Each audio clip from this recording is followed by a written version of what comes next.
చూసారా, నాకుంటే bypass surgery, నా కిడ్నీలో స్టోన్స్, నా ఒంట్లో బాగోలేదు, నా తల నొప్పి, నా కడుపు నొప్పి అంటే నేనెవరిని? నా కడుపు నొప్పి అంటే నేనెవరిని? ఇది నా ఇల్లు అంటే ఇంటి యొక్క యజమాని, ఇది నా కారు అంటే కారు యొక్క యజమాని. నా ఒంట్లో బాగోలేదు అంటే నీవెవరిని అంటే ఇప్పటి వరకు మనం ఆ కోణంలో మనం అర్థం చేసుకోలేకపోయాము. అందుకే భగవంతుడు అధ్యాయం పెట్టాడు. 11వ అధ్యాయంలో 34 శ్లోకాలు పెట్టి, నాయనా మీరు ఒకటి కాదు, మీరు 2 అంటున్నాడు. మనందరం ఒకటి ఏమైనా శరీరం పడినట్ట, ఆత్మ అవినాశి అంటున్నాడు, శరీరం అనేది వినాశి అంటున్నాడు. ఒక్కసారి మీరు గమనించండి. అసత్యమయ్యాను ఏం చెప్తున్నాను? నేను సత్య మార్గంలో ప్రయాణిస్తున్నాను, నాకు సత్య మార్గం బోధించుకుంటున్నాను కదా. నాయన సత్య మార్గం అంటే నీవు శరీరం కాదుగా నాయనా, నీవు ఆత్మవి.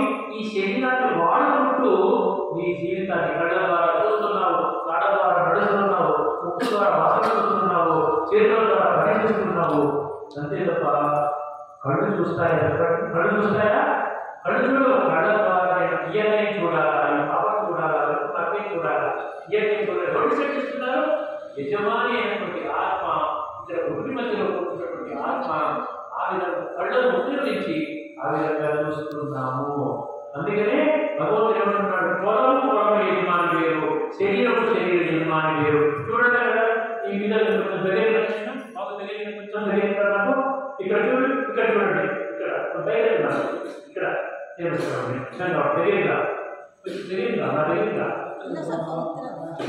చూడండి, ఇక్కడ చూడండి. ఈమె చాలా అందమైనటువంటి అమ్మాయి, ఇక్కడ అందమైనటువంటి అబ్బాయి. ఒక్కసారి ఎంఆర్ఐ స్కాన్ చేస్తే ఏమొచ్చింది చెప్పండి? ఒక్కసారి ఎక్స్రే తీసి ఏమొచ్చింది చెప్పండి? ఇంత అందమైన శరీరము ఇక్కడ ఈ విధంగా ఆ విధంగా వచ్చింది. అర్థమైన మొత్తం ఇక్కడ ఉన్నటువంటి చీర వేసుకుంటారు, రూపాయల చీర వేసుకుంది, పట్టు చీర వేసుకుంది, ఖరీదైన చీర వేసుకుంది. కానీ ఆ చీరలో వేస్తే ఒకసారి మనం చూసామనుకోండి, ఏమొచ్చిందని ఎంఆర్ఐ స్కాన్ గురించి ఇది వచ్చింది. ఇక్కడ సూట్ వేసుకున్నాడు, ఖరీదైన వేసుకున్నాడు, దాన్ని స్కాన్ చేస్తే ఇది వచ్చింది. మొత్తం శరీరం పెడితే ఇది వచ్చింది. మన శరీరం పెట్టినా అంతే వస్తుంది. అధిక ప్రెసిడెంట్ శరీరం పెట్టినా అంతే వస్తుంది. చాలా గొప్ప శరీర నాలుగు ఉన్నారు. అందరి శరీరాలు ఈ విధంగా